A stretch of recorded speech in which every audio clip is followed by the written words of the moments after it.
आप तो बड़े देशों से हिंदुओं को लाने वाले थे CA/NRC के नाम पर, बांग्लादेश से, अफगानिस्तान से, जो जो धार्मिक रूप से प्रताड़ित थे आप उन सबको लाना चाहते थे। लेकिन इनको प्रताड़ना तो आपने ही दे दी। ये तो अपने ही देश में थे और ये तो हिंदू हैं। तो क्या आप हिंदू विरोधी हैं? वो 3000 करोड़ की मूर्ति के लिए आप पैसा खर्च कर सकते हैं। आप 8000 करोड़ का पर्सनल जेट अपने लिए, हवाई जहाज खरीद सकते हैं, लेकिन मजदूरों के लिए आप 100 करोड़ भी खर्च नहीं कर सकते हैं।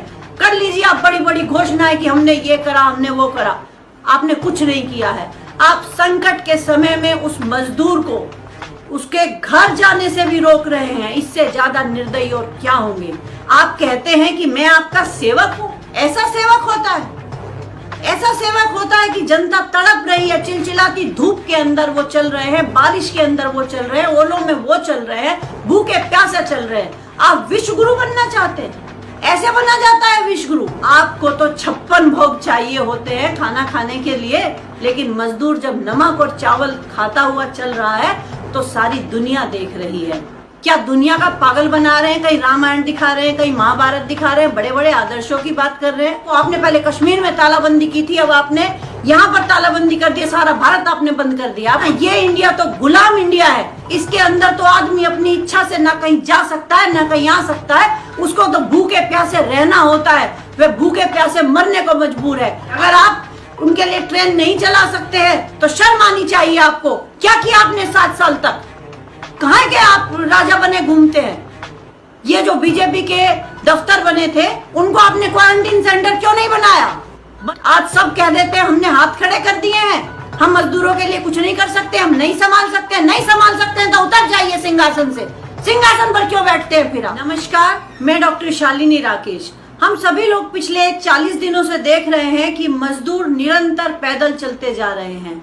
हम लोग घरों के अंदर भी थक गए हैं बैठे बैठे, लेकिन वो मजदूर जिसने शहरों का निर्माण किया, जिसने संसद भवन का निर्माण किया, जिसने विधानसभाओं का निर्माण किया, जिसने भाजपा के कार्यालयों का निर्माण किया, वह मजदूर जिसने शहर की रचना कर दी जाए या ये कहा जाए कि जिसने पूरे भारतवर्ष का निर्माण किया, आज उस मजदूर को वापस घर जाने की जल्दी है। वह अपने घर जाना चाहता है, लेकिन सरकार उसको घर जाने नहीं देना चाहती है। हम नहीं जानते थे, लेकिन मजदूर इस बात को जानता था कि सरकार उसकी मदद करने वाली नहीं थी। इसीलिए मजदूर ने पैदल ही अपने घर का रास्ता ले लिया था। और ना जाने कितने मजदूर पैदल चलते हुए मृत्यु को प्राप्त कर चुके हैं। छोटी छोटी बच्ची जो पैदल चल रही थी, एक बच्ची तो ऐसी है जो मृत्यु को प्राप्त हुई है और अपने घर से 11 किलोमीटर दूर ही उस बच्ची ने दम तोड़ दिया था। अगर कोई गर्भवती महिला जो 7 महीने की प्रेग्नेंट है, उसके बावजूद वो 12-12 घंटे का सफर कर रही है। लोग बॉम्बे से लखनऊ पैदल आ रहे हैं। लेकिन क्या इस आजाद भारत के अंदर आज हमारे देश के मजदूर को इतनी भी इजाजत नहीं है कि वह अपने परिवार के पास जा सके? क्या वह बंधुआ मजदूर है? क्या आजादी के बाद भी इस देश का मजदूर गुलाम है? अगर हम आजाद हैं तो हमारे देश का मजदूर भी आजाद है। यह सब जो कुछ भी आप की वजह से इस गरीब मजदूर को सहना पड़ रहा है, इसके लिए आप दोषी हैं। देशभक्त होने का ड्रामा क्यों किया था फिर आपने? अगर आप देशभक्त होते तो लॉकडाउन करने से पहले आप 15 दिन घोषणा करते, हर आदमी अपने घर जा सकता था। और यह मजदूर तो इतना स्वाभिमानी है, यह तो आपसे पैसे भी नहीं मांगता, यह तो आपसे 2 वक्त की रोटी भी नहीं मांग रहा। यह तो सिर्फ इसकी मजबूरी देखिए कि यह अपने प्रदेश को छोड़ करके दूसरे प्रदेश में अपना पेट पालने के लिए गया है। और जब वह वहां पर भूखा मरने लगा है तो वह वापस अपने घर में जाने की सोच रहा है, लेकिन आप उसे घर जाने देना नहीं चाहते हैं। आपकी पहली चाल, जब मजदूर पैदल चलने लगे तो आपने उनको क्वारंटीन सेंटर के नाम पर रोक दिया, उनके ऊपर केमिकल का छिड़काव किया। उनको क्वारंटीन सेंटर जिन्हें आप बोलते हैं वो एक तरह के तबेले हैं, उनके अंदर उनको ठूस दिया गया जैसे वह कोई गुनाहगार हैं। वो गुनहगार नहीं थे, लेकिन फिर भी उन्होंने यातनाएं सही। उनको इस तरह से खाना दिया गया जैसे जानवरों को खाना डाला जाता है। उसके बाद भी वह मजदूर हार नहीं माना, फिर भी वो पैदल चलता रहा। वह अपने घर जाना 40 दिन पहले भी चाहता था, वह आज भी अपने घर जाना चाहता है। आप आज उसे रीढ़ की हड्डी बता रहे हैं कि यह भारत की रीढ़ की हड्डी है। आपको पहले दिखाई नहीं दिया था कि यह भारत की रीढ़ की हड्डी है। इस रीढ़ की हड्डी की वजह से ही भारत टिका हुआ है। ये जो संसद भवन बना है, ये जो विधानसभा भवन बना है, किसने बनाया? इसी मजदूर ने बनाया। ये जो पर्यटक स्थल है जिन पर हम सभी लोग घूमने के लिए जाते हैं, वो सब किसने बनाया? ये उस मजदूर ने बनाया। ये जो मध्यम वर्गीय परिवार आज हाउसिंग सोसाइटी के अंदर रहता है, इनका निर्माता भी मजदूर ही है। और आप तो बड़े देशों से हिंदुओं को लाने वाले थे सीएनआरसी के नाम पर, बांग्लादेश से, अफगानिस्तान से, जो धार्मिक रूप से प्रताड़ित थे, आप उन सबको लाना चाहते थे। लेकिन इनको प्रताड़ना तो आपने ही दे दी। ये तो अपने ही देश में थे और ये तो हिंदू हैं। तो क्या आप हिंदू विरोधी हैं? क्या आप मजदूरों को वापस आने देना नहीं चाहते हैं? क्यों आपका मन ऐसा हो गया है? आप इतने कठोर कैसे हो गए हैं? वो 3000 करोड़ की मूर्ति के लिए आप पैसा खर्च कर सकते हैं। आप 8000 करोड़ का पर्सनल जेट अपने लिए, हवाई जहाज खरीद सकते हैं, लेकिन मजदूरों के लिए आप 100 करोड़ भी खर्च नहीं कर सकते हैं।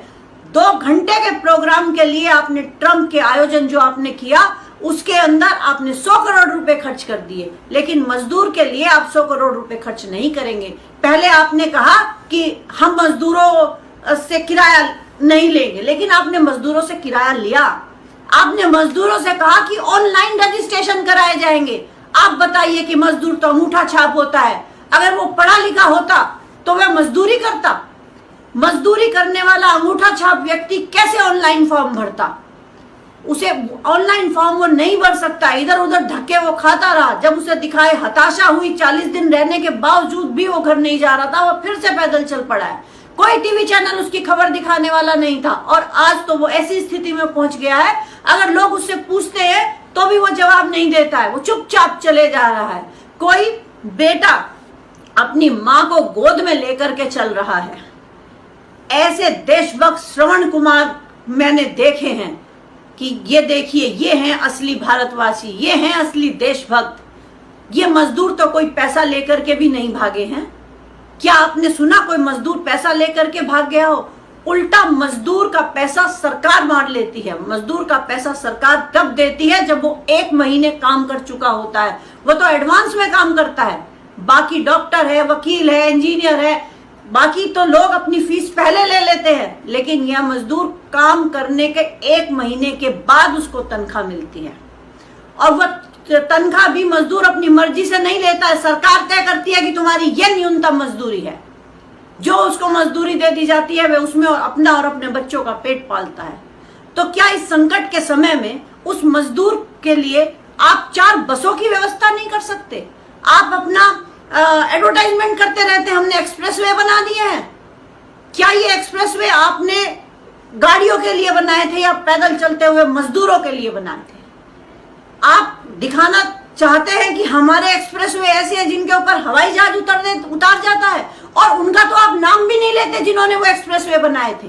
दूसरे के काम को अपना दिखा देते हैं। कोई बात नहीं, दिखा दीजिए आप उसको अपना काम, कर लीजिए आप बड़ी बड़ी घोषणाएं कि हमने ये करा, हमने वो करा। आपने कुछ नहीं किया है। आप संकट के समय में उस मजदूर को उसके घर जाने से भी रोक रहे हैं। इससे ज्यादा निर्दयी और क्या होंगे? हवाई जहाज उड़ेंगे, जो विदेशों से आएंगे वो आ जाएंगे क्योंकि वो आपको पैसा दे रहे हैं। शराब की दुकानें आप खोल सकते हैं क्योंकि आपको पैसा चाहिए। मजदूर को आप घर क्यों भेजेंगे? क्योंकि मजदूर तो कह रहा है मेरे पास पैसा नहीं है। दूसरा, आपके पास जो पूंजीपति लोग हैं वो दोबारा से आपके पास फोन कर रहे हैं कि हमारे उद्योग कैसे चलेंगे। आप उनको रोक करके रखना चाहते हैं। और अभी तो एक और नई खबर आई है कि अब आपने जो प्रवासी मजदूर तमिलनाडु से बिहार आने थे, आपने उनको वापस भेज दिया है।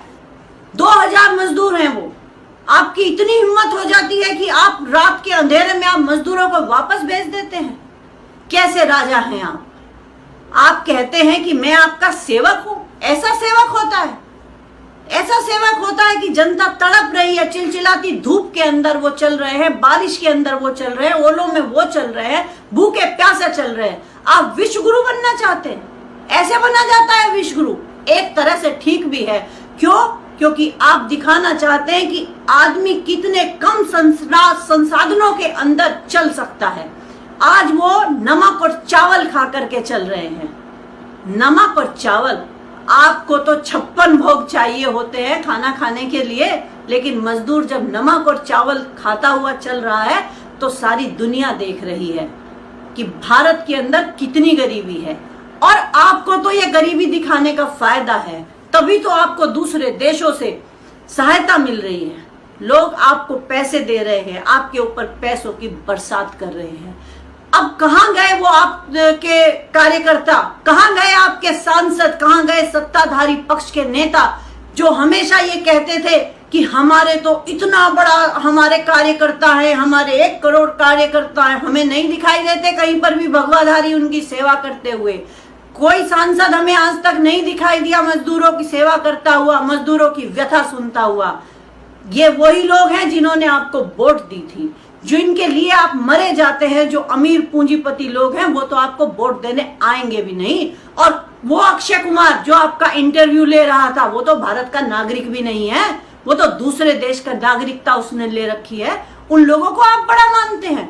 इनके ये लोग बड़े नहीं हैं, ये भारत के हैं। इनका दोष सिर्फ इतना है कि ये गरीब है, ये स्वाभिमानी है, ये भारत के निर्माता हैं। आप खुद देखिए, अगर आपकी रीढ़ की हड्डी खराब हो जाए तो आप बैठ नहीं पाएंगे। आपको 2 व्यक्ति चाहिएंगे आपको बैठाने के लिए, आपको लिटाने के लिए। अगर इस मजदूर ने ठान लिया कि मैं अब अपने घर जा करके रहूंगा तो वो जाएगा, और वो अपने घर जा रहा है। मैंने सुना है कि आप श्रम कानून के अंदर भी बदलाव करने जा रहे हैं, और आपने मध्य प्रदेश में बदलाव कर भी दिए हैं। आप दोबारा से बंधुआ मजदूर लाना चाहते हैं या दास प्रथा दोबारा से लागू करना चाहते हैं? अरे दास प्रथा तो भीष्म पितामह ने खत्म कर दी थी। क्या दुनिया का पागल बना रहे हैं? कहीं रामायण दिखा रहे हैं, कहीं महाभारत दिखा रहे हैं, बड़े बड़े आदर्शों की बात कर रहे हैं। और ये क्या कर रहे हैं आप? ये राजा का कर्तव्य नहीं है कि प्रजा सुखी रहे। आज आप बुद्ध पूर्णिमा पर बड़ा बड़ा भाषण दे करके चले गए। क्या बौद्ध धर्म के मानने वाले लोगों के लिए क्या करते हैं आप? क्या ये मुसलमान है? ये मुसलमान नहीं है, सारे हिंदू हैं। 90% हिंदू हैं मजदूरों के अंदर। सिर्फ उनका दोष इतना है कि वो ओबीसी SC ST समाज से हैं। मैक्सिमम लोग वहां से हैं, इसलिए आप उनको घर नहीं भेज रहे हैं। हम आपसे रिक्वेस्ट करते हैं कि इन मजदूरों को अब घर जाने दीजिए।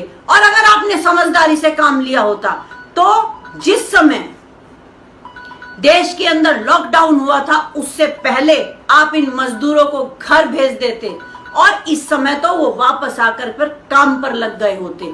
क्या आप उनको पेंशन देते हैं? क्या करते हैं आप उनके लिए? कुछ नहीं करते हैं। वो बेचारा जब तक काम करता है तब तक रोटी खाता है। जिस दिन वो काम करना बंद कर देता है उस दिन वो टीबी का मरीज होता है। कोई उसको पूछने वाला नहीं होता है, उसके फेफड़ों का बुरा हाल हो जाता है। ये जो आप ऐश और आराम करते हैं ना, ये उन मजदूरों के बलबूते आप कर रहे हैं, और आप उन्हीं को घर जाने देना नहीं चाहते हैं। उनको मत रोकिए, उनको घर जाने दीजिए, वरना इस भारत के अंदर ऐसा समय भी आ सकता है कि ये मजदूर ठान ले कि मैं साल भर तक काम नहीं करूंगा।